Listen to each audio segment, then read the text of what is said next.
What's up, family? Thank you for tuning in to the DreamNation podcast. My name is Casanova. I'll be your host, and I'm excited to be bringing to you entrepreneurs, thought leaders, and trailblazers from around the world. Stay locked in with us because we're about to go on a journey that will change your life. Hey, Dream Builder. This episode is powered by DesignCrowd. DesignCrowd is a website that helps entrepreneurs, startups, and small businesses get creative and quality designs. From custom logos to business cards and even web designs, there's a community of over 900,000 designers from all across the world that's ready to bring your idea to life in as little as hours. So head on over to designcrowd.com/DreamNation and see what all the hype is about. What's up, Dream Builder? We are back again, and today's episode is going to be all about teaching you how to get your message out to the world. And so I'm excited about this episode. I think that it's going to be one that will impact a lot of people in 2021 and beyond. So without further ado, please help me in welcoming my brother, Mr. Blair Nichols, to the stage. And it's funny that I say that because normally I say the show, but something in my heart said the stage. So Blair, want to go ahead and help me to say what's up to DreamNation. What's up, DreamNation? Thank you for having me, Casanova. I am so pleased to be here. And you're right, this is absolutely a stage. It took me a little bit to get used to that terminology too, but something that we talk about at Advance Your Reach is that all of these opportunities to get your message out are really a stage, and that podcasts are a huge part of that. So I'm excited to be here.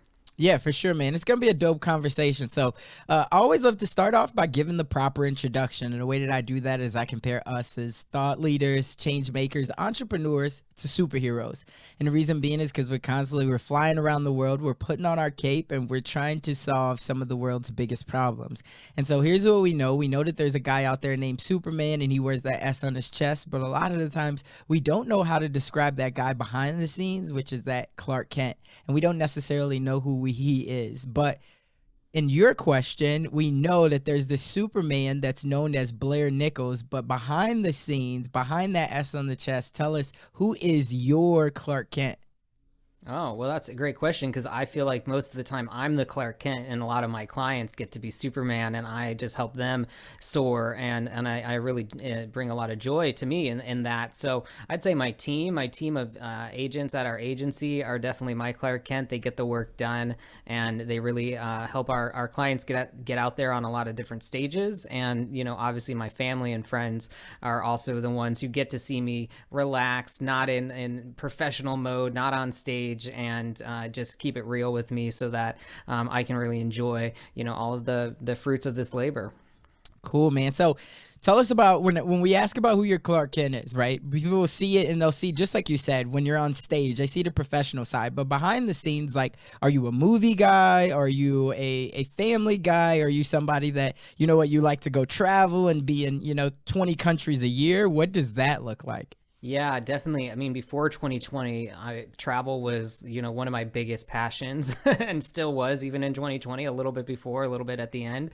But that's something I love. I always try to get to at least one or two new countries each year. And for a while, just trying to How many countries have you been to? Oh gosh, I know there's people who's been to a lot more than this, but I've probably been to 20 to 30, I'd say. I'd have to go back and count up, but I also like to get to new cities. So 2019 was like the year of Canada. I went through like 4 or 5 different cities in Canada for the first time, really got to explore all different parts, from Vancouver to Nova Scotia and Calgary to Toronto and Montreal, and it's just incredible. Just our neighbors to the cold. Yeah, well, no, a little bit. I was there in November in Montreal, and it was snowing, but I live in Los Angeles, so that's like, and I grew up in Chicago, so I missed having a little bit of winter, so that was like a nice treat to get a little bit of winter that I don't get to see very often. And even one day was just hanging out in the Airbnb and watching the snow come down and binging on movies with my friend. So yeah, when I'm not getting out there, whether it's for work, going to events, or meeting with clients, or just traveling for fun and vacation, Movies are like sports here. There are a lot of people in the industry, a lot of people have a lot of passionate opinions, and it's kind of like keeping up with your favorite team, who's putting out what and what are people talking about. So I like, to get my fair share of movies and TV in, but hanging out with friends, going to the beach, hanging out outside. And I was a lit major. I got started in the publishing world with their speakers bureaus and was always really big on reading and writing. So that's kind of my other hobby, trying to do a little bit more of that in this year now too, and maybe spend a little less screen time since we're all in front of our phones and computers all day. Need a little analog time too. Yeah, no, man, I love it. And the fact that you said that you travel to so many countries, I think that's what a lot of people are looking to do now, because that's what COVID has taught us, is like time. You never know, even if it doesn't mean that your health is going to be affected, you're, in a sense, your freedom could be affected. Right, which is a crazy thing, because to think that you can't travel outside of the country, or even if you do travel outside of the country, now you got to be locked down or quarantined for 14 days, so you can't hop back into your routine. I think that that's something that tells people, like, right now I have to go and do these things, because who knows what it's going to look like a year or two before we get normality again. And even as we know, every single problem, while it does bring solutions, it also brings more problems. So for like 3 years from now, who knows what it looks like when we travel, that we know post 2008, after the crash, like the market crash in real estate, it brought on all of these different rules and regulations, where then, it's always just an expand and contract. So that's what I think that 2020 really taught me in terms of like the COVID thing, is just making sure that you go after everything you want right now, because we don't know what tomorrow brings, and it might not be your health, but it definitely might be your freedom. That's right. And, I think that's such a great point, because even before COVID, there was places that people talked about going like 5-10 years ago. And I was like, I got to get there. I got to get there. And now it feels like, wow, everyone's been there. I've seen it on Instagram. I see them there, and you wonder, well, is it going to be that same experience? Is it going to be that same magical place kind of hidden in a way that not everyone has seen, and it's not just touristy, and the prices are still low. And you think about all these countries that now feel like the whole world's been kind of uncovered, and you want to find a little bit of corner of it for yourself. So I think you're totally right that, taking advantage of the time that we have and the freedom that we have to get to those places is really important, because maybe they're not going anywhere. Maybe the big, monuments are still going to be there, but your experience could be dramatically different in the future, and how much you're able to actually do or interact with people is going to be so much different with how things continue to change and evolve. Yeah, for sure. Now, I got something that's on my mind that I want to ask is, where's your favorite place that you've been that you didn't think that you would have really loved it as much as you did? And why did you love it that much?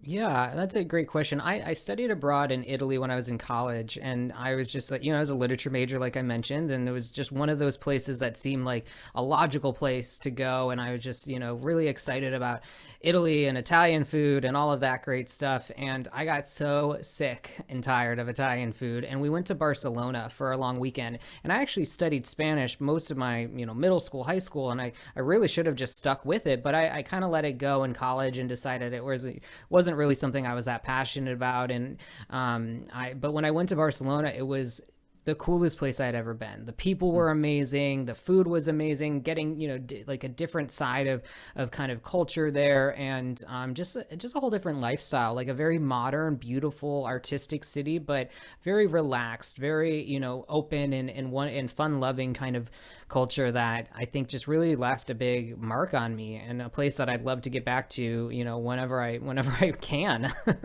Yeah. No, it's cool. I've never been to Barcelona. I've never been to Spain yet, but now you got it on my radar. So when I'm looking, is it very family friendly, or is it somewhere that you would go with like just you and your wife, or just you and a friend?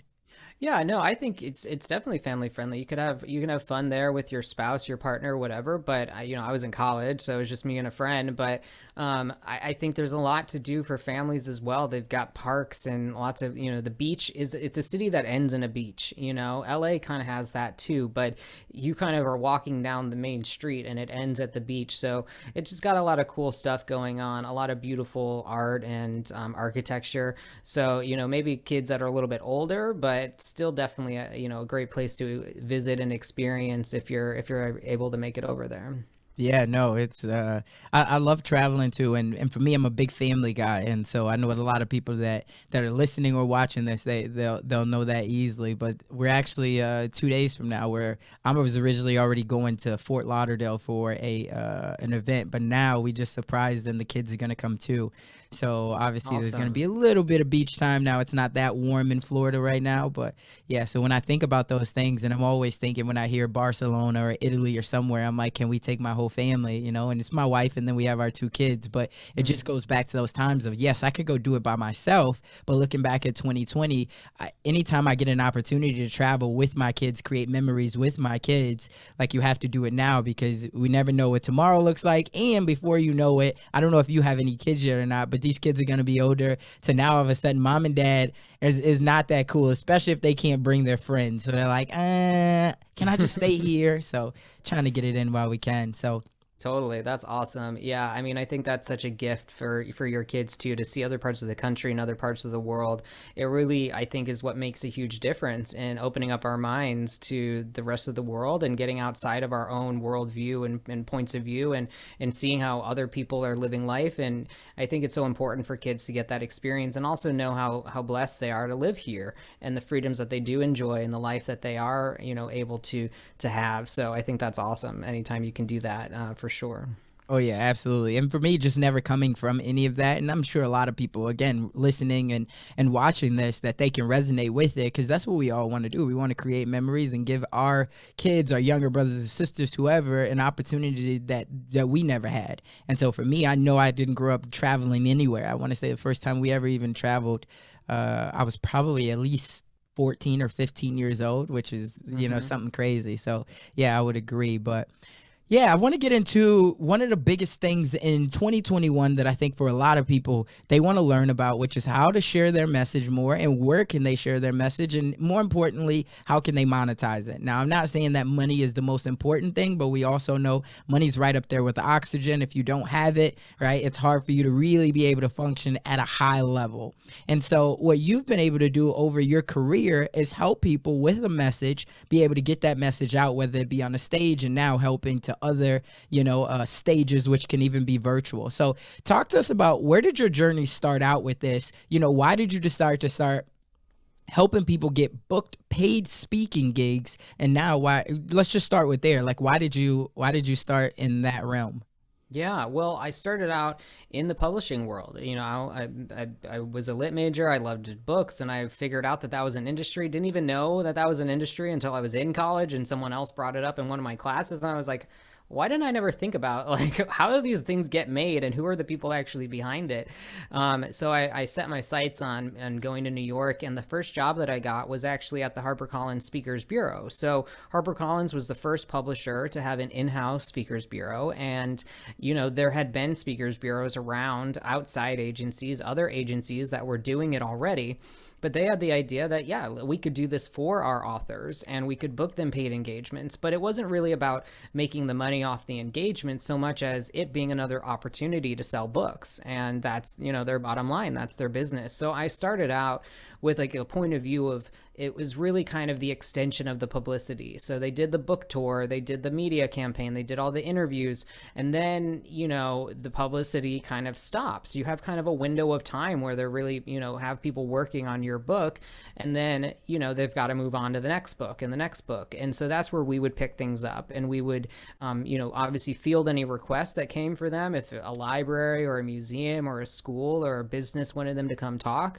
But then, we also had to start getting creative and with our bigger authors, start finding them other opportunities to speak and being the ones to go out proactively and say, hey, this person has been invited to speak at all these similar, organizations. You should bring him or her in as well. And this is what her fee is and all of that. So that's where I first learned about this business of speakers, and from a point of view of it being authors that had kind of established their expertise and their credibility.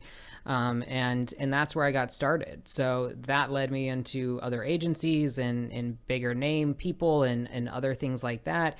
And now this new world where you don't have to have a book necessarily to get yourself out on stages. You don't have to have that same device that kind of felt like the entry point to be able to be out there as a credible speaker, it certainly helps. It helps build your platform, and it helps, kind of boost all the things that you're doing. But now we've got all these different channels, all these different ways to build your platform that you might do in reverse. You might be such a successful speaker or just be so comfortable out there speaking that you end up writing a book that can help you reach and impact even more people, because a book is really an opportunity to scale your message. You can speak to 20, 500, 5,000, maybe even 50,000 people at a time, just, depending on the opportunity, the stage, so to speak. But you can also reach a lot of people through a book where that's accessible to millions of people. So it's been interesting to see how the publishing world has evolved and the speaking world has evolved, and really how much things have changed in the last year. Yeah, man. And there's so many questions that I have, is especially because I don't know if have you heard of the new app, Clubhouse? I have. I just said today, I said overnight, everyone I know is talking about Clubhouse. So yeah, a whole new. Yeah.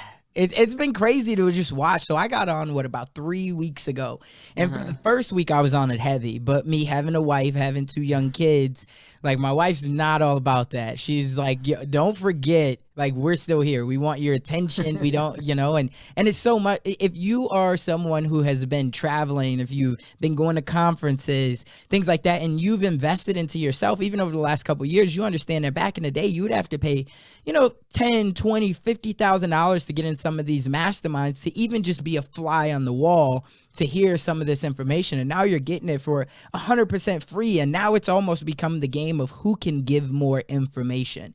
And so it's crazy, but I say that because I've been seeing a lot of questions about speaking and growing your speaking business and all these things. And one of the questions that always comes up is, when should someone go and try to find an agent?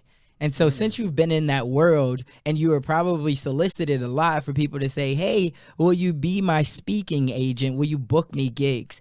What was that like? Was there a prerequisite that you always went off of like, you have to have a book, you have to be charging $15,000 for a fee? What was that like for you? Yeah, that's a great question. And it is, something that comes up a lot. And, what I learned from, over a dozen years in the professional speaking world and working for some of the biggest agencies is that a lot of times you're really not going to get their attention unless you are already generating a lot of demand for your speaking.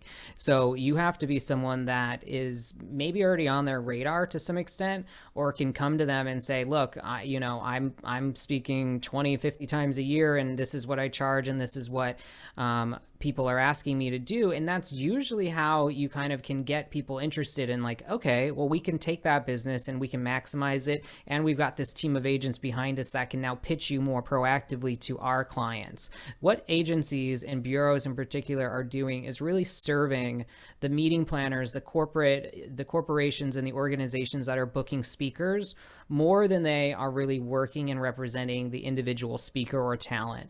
So something you have to keep in mind is that you have to be a good fit for who they serve. Now, and different agencies and different bureaus might cater to different types of organizations. They're based all over the world, all over the country. So people, there's a couple bureaus in Nashville that really work with a lot of faith-based companies and faith-based organizations. So they might be a great fit for you. There's companies in California that might work with, more West Coast-based companies, but all of them work internationally, nationally, and they all serve, similar types of companies and clients. But that's what I found. I was a talent manager at a big speakers bureau, and I would be the one getting all the emails, getting all the calls. I want to be on your website. I want you guys to represent me. And a lot of times people that get added to the website, they become one of hundreds. And I realized that speakers were really a commodity. So even if you already had that reputation, even if you already had that inbound demand, you weren't necessarily going to then get some proactive attention from them. They would have exclusive clients that they would have kind of an obligation to be pitching and promoting. But even those clients, were just going to be one of many that might get proposed for any given opportunity. So it's kind of a difficult relationship unless you already have that, inbound demand that you're getting more than you can really manage. I think that's the point where that can really take you to the next level. But in exchange, you're going to be giving away 20 to 30% of each fee, and, kind of seeing what happens with how much they're able to bring to the table other than what you're already driving their way. So it's a delicate balance, and it definitely makes sense for a lot of people. And I think, 2020, we saw those bureaus shrink. We saw them lay off, up to half of their staff in some instances, because that was the part of the industry that was hit the hardest. And I think that left a lot of room for us to say, maybe this isn't the best model. Maybe if depending on, all of these paid in-person engagements isn't really what is the best business for all of these speakers, but also even for those agents. And what was different about what we did at AYR is we built an agency that's completely fee-based. So you pay us a monthly fee and we don't take a commission. If we book you on a paid engagement, that's great. You make all that money. If you make sales through that, which we'll get a little more into, I'm sure, talking about how you really navigate the monetizing of these stages, we're like a marketing agency or a PR agency that just has our monthly fee, and you have a dedicated person that's just pitching you, not looking for anyone that will buy a speaker and then pitching a dozen speakers at any given time. They're really helping you get in front of the right audience. And it doesn't matter if you're going to get paid or if it's going to be free or if it's a podcast or if it's a digital summit, as long as it's the right fit to help you get your message out there that's going to help you grow your business. Those are the types of opportunities we're looking for, whereas agencies are really focused just on those big ticket, big conferences, big budgets, where a lot of those people, they want celebrities and they want, big name business execs or business authors or things like that. And they don't have a lot of room to hire the vast majority of speakers who are out there day in, day out doing their thing.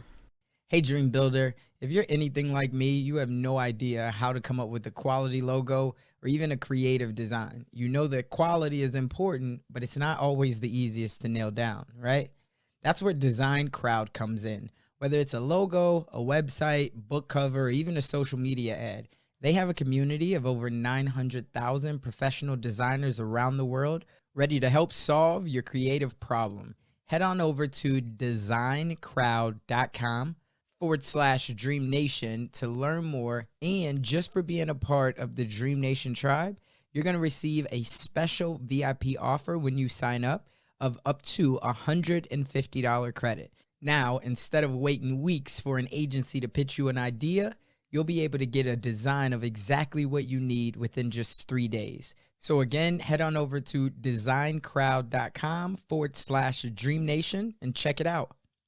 Yeah. So talk to me about, for a lot of people out here that they say, okay, I have a message, but I don't necessarily have a product, or maybe I talk about multiple things. Like, are you guys now, do you think that it's even more important for someone to be niche down and to have a specific target? Or do you think that it's even more important for somebody to be able to be almost like a chameleon, because people are looking for so much more authenticity and versatility to being able to know I can build a relationship with this person and they can speak about multiple things to cater to my audience?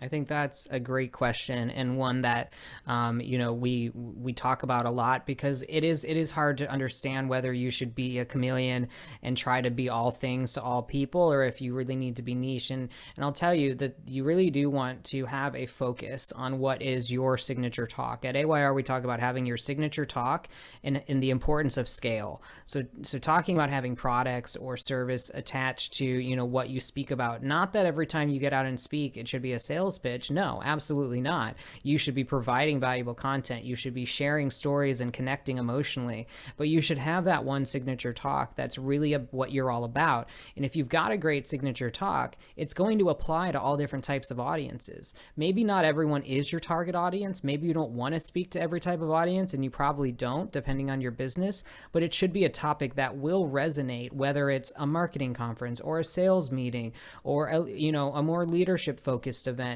because whatever you're talking about should be able to be kind of broad in a way, but specific in a way. Like people who talk about diversity and inclusion, they can talk about that from a variety of points of view and why it applies to that audience. So you should be a chameleon in the sense that you can take your expertise, your core topic, and apply it to different audiences.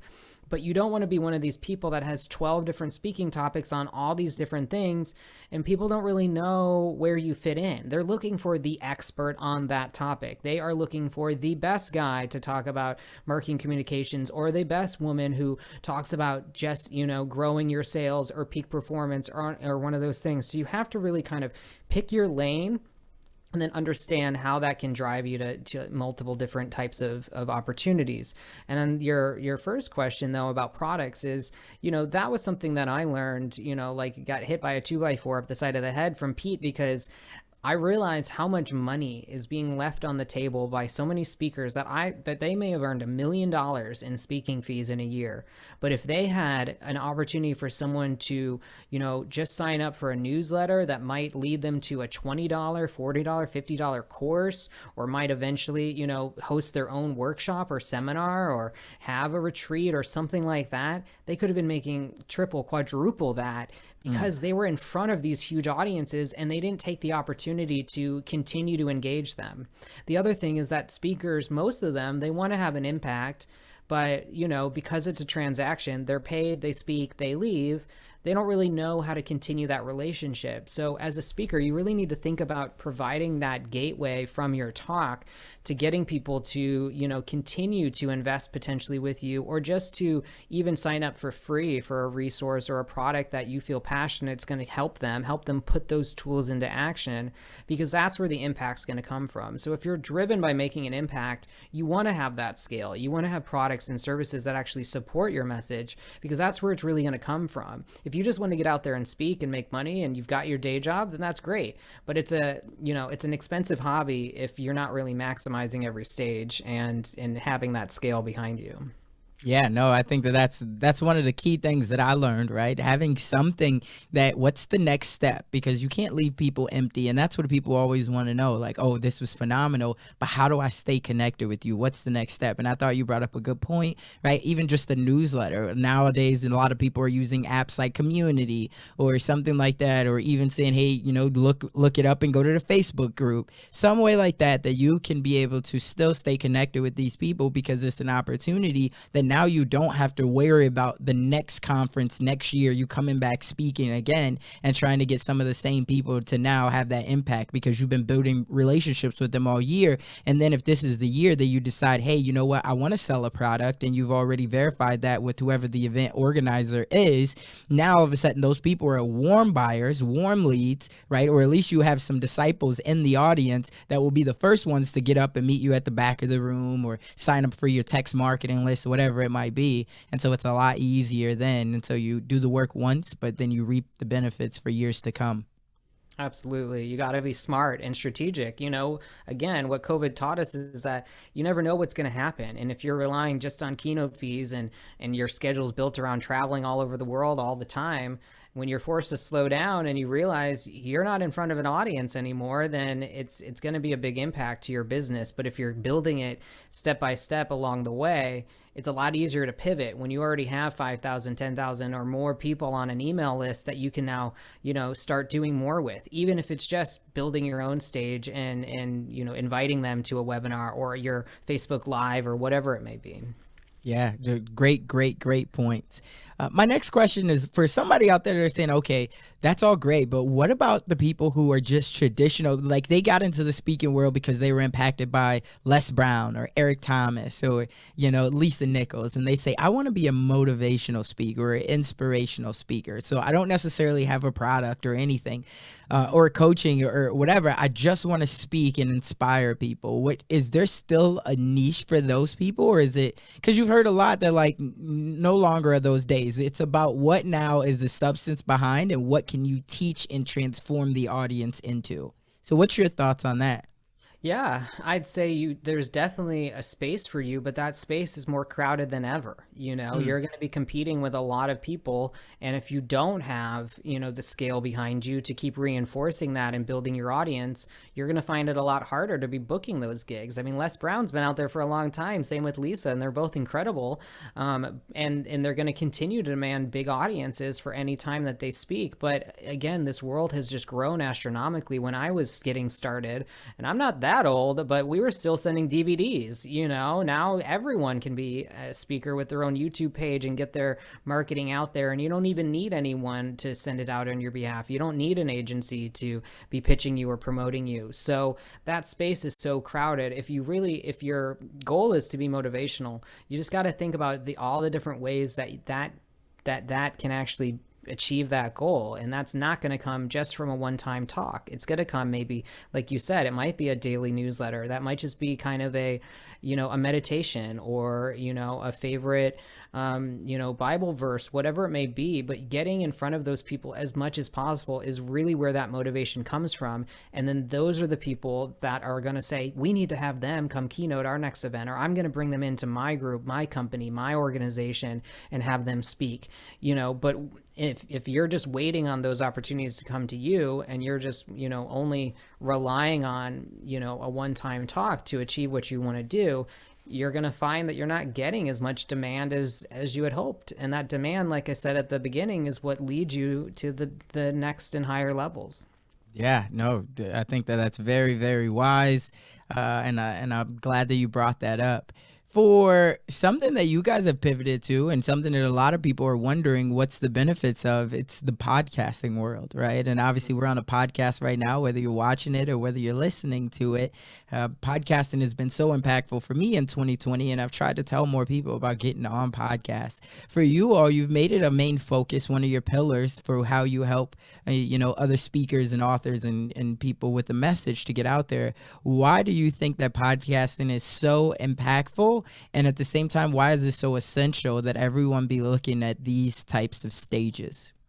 It's so essential for so many reasons on both sides, whether you're looking to start a podcast or just getting started as a speaker and want to get on podcasts. It's essential because they are abundant, but the audience is even bigger than the amount of podcasts that are out there. I heard a statistic last year, the year before, that there's still more people looking for podcasts than there are even podcasts available. I think the assumption a lot of people have is that, oh, everyone's got a podcast, or there's too many and it's saturated. It's not saturated yet. In fact, it's still growing, and it's still, people are re-listening to podcasts, which tells you something, that tells you that they've got an appetite for more content. So there's an abundant amount of opportunities for these to get on your stages. And like we're doing now, we're having a conversation. I think one of the scariest things for speakers getting started is getting out there and speaking on their own for 30, 45 minutes with an audience staring them down. And with a podcast, you get the opportunity to hone your story, hone your, talking points, so to speak. And I don't have talking points. I just like to answer questions, but this is what helps you improve. It helps you really refine, what resonates the most. And you'll learn the questions you get asked again and again, and you'll get better at answering them. And that'll help you shape, even a keynote presentation. So I think podcasts are just great experience, but also then you get this reach. You can understand I understand who your audience is. I understand what you guys are about, and that you are motivated business owners and entrepreneurs and people who are inspired to make a difference in this world. So I know what I want to share with you is hopefully going to add value to that pursuit. And with every podcast that you go after, you can tell by who they are speaking with and what their message is and what they say that their objective is, who their audience is, like any speaking engagement. So you can narrow down, the places you go after. So there's just so much richness in what's available and out there. When we pivoted last year in March, because we had our 30 brand new clients in this agency, and we're all excited to get them on stages, and all of a sudden COVID hit, and we had to say, well, we're going digital, folks. It's hard to say how many stages are out there as digital conferences that existed besides podcasts, because podcasts had already been established. We could go out there and find, dozens and dozens of podcasts, and these conferences, they were coming up overnight. And by the time you learned about them, they had already booked all their speakers. So it was really, it was like playing catch up for us to start establishing relationships and get our clients on things, beyond podcasts. But podcasts were the things that we were really able to build a base on. And every speaker can build their base on sharing their story and having a conversation with someone, because you have no idea how many people you might impact, not just in a one-time setting, but over time, again and again and again, who might be listening even years down the road from this. Yeah, absolutely. It's funny because you talk about saturation, and I think podcasting, the stat is it just went over 1.3. Last stat I seen, like 1.3 million podcasts. But when you Wow. think about it, people are still starting YouTube channels, and people are still watching. And there's over, I want to say, 30 million YouTube channels is what I read. Hmm. And then it's not even to count blogs. How many people have blogs? Because every website now has blogs, whether you're WordPress, Shopify, it doesn't matter what it is, Wix. And so when you still think about that, but podcasting gives the opportunity to really build a deep connection. Why is because when people are driving, like it's hard to watch a YouTube channel. Hmm. It's impossible to read a blog when you're driving, right? A full blog, you got to constantly, but when you're just listening, right, to something, you can keep your eyes on the road and you can really lock into what that person says. And intuition wise, you can lock in because you can feel it in your heart. Like it's almost like music, right? And it's like Hmm. that person is talking to me, they're speaking to me.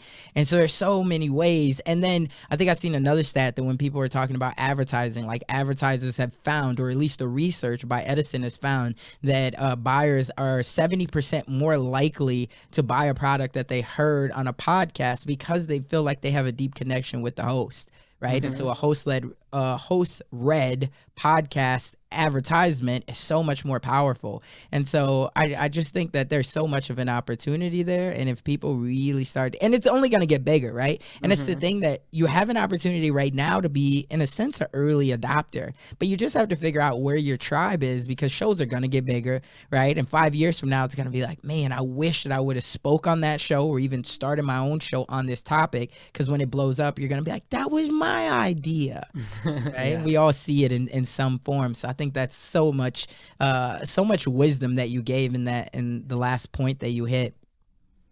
I have just a couple more questions for you. I think the first one being, um, for somebody who's looking at your path right now and they say, man, you know what, I love it, he's dropping a lot of value, and I can definitely resonate with it. But for all of the wisdom that he has, knowing what he knows now, and I'm sure you would consider yourself much more wiser than when you first started.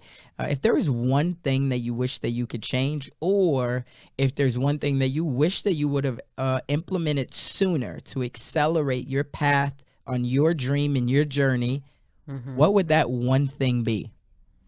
Yeah, I think that's a great question and honestly hard to answer. I'm someone that likes to keep looking ahead, but I think what this past couple years has taught me, and especially this past year, is like you said, we're all accumulating wisdom as we grow in our careers and in our lives.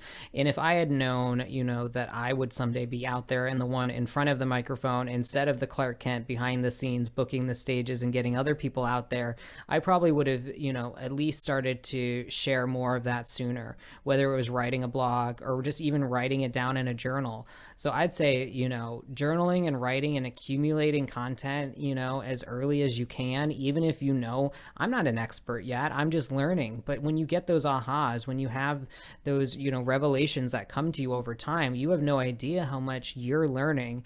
And I like to remind people because, there's this thing called imposter syndrome that people don't think that they're, good enough, smart enough, or we come from backgrounds where we're not used to having access to these amazing people and we're never going to get to where they're at. But you have to remember that you know so much more about what you know than even a fraction of what they actually know. So Mm. whatever that is, whatever you're passionate about, I'd say go deep, and whether you share it on social media or you start a blog or you just keep it to yourself and journal for now, you have no idea how valuable that could be down the road. Some of my favorite authors, some of my, even that aren't writing about business or, motivation or anything, they're drawing from their journals from when they were in their 20s or even before that. They're drawing this amazing content and bringing to life these stories that it's hard to go back and recap your entire life history, but when you're in the moment, the more that you're doing it, I think the more it's going to serve you in the future. And I wish I had been doing that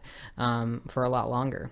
Yeah, man. So definitely so much value, so much wisdom. And you kind of already touched on this question already, but the last question that I always ask everyone is, there's someone out there that, again, is inspired by your journey, but they are dealing with that little voice in their head. And it says that they're not smart enough, they're not strong enough, or maybe they just don't have enough resources.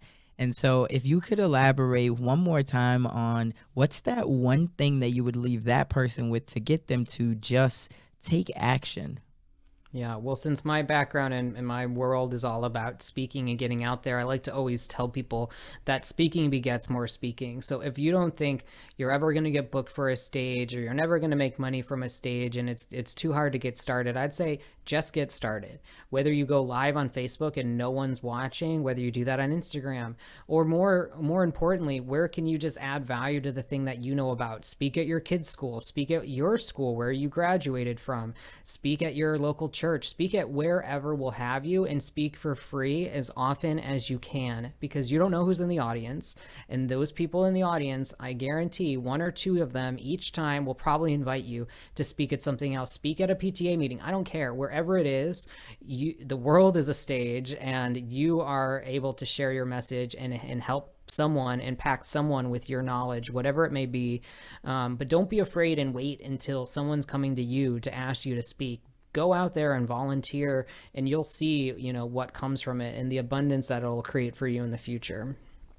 There you have it. We will make sure that we put everything in the show notes. But for anybody who wants to stay directly connected with you, where can they find you at? Sure. You can find me at Blair at advanceyourreach.com. That's all together, advanceyourreach.com, and it's just BLAIR. And I want to give your audience a free gift. Everyone's asking about digital events in the last year, and that was our big pivot. And we learned a lot in 2020 about how best to maximize digital events, how to get ready. And I think some of the biggest questions that were asked are like, oh, I got invited to be on this event. Like, what do I say? What questions do I ask? Or how do I get ready? So we created a digital event checklist for you to download for free, that if you'd like it, go to advanceyourreach.com/send gift. It's our gift to you. So SEND-gift. And you can download that for free, and it'll walk you through the questions to ask and the things that you need to be aware of to get ready for that event, because it's not just about getting on that stage and speaking powerfully. It's about, how is this going to help your business grow? How can you best serve them? And it'll just kind of give you some guidance on the things that you should be thinking about and asking about. So check that out, and hopefully then if you'd like to engage with us further, then you'll be getting some information from us. For sure. Well, again, Dream Nation, just as he said, even though you have that dream, you got to take action, or otherwise it will only merely be a fantasy. That's all for this one. We'll catch you on the next one. That's all we got for this episode. Thank you for sticking around. That truly means a lot to me, and hopefully that means that we delivered massive value on this one. If you haven't already, the way that you could say thank you to myself and the team is just by heading over to iTunes and leaving a review and a rating. That's what iTunes loves to see. That's how we get out there even more, and I would definitely be grateful for it. I know the team would as well. Do me a favor and head on over to DreamNationPodcast.com. That's where you're going to be able to find all of the resources that we talked about in today's episode, as well as more exclusive content. And you'll also be able to sign up to our email list, where we have more exclusive content. And we always love to hear the feedback from you all, because you're our tribe. So remember, in the dream we trust. We'll see you on the flip side.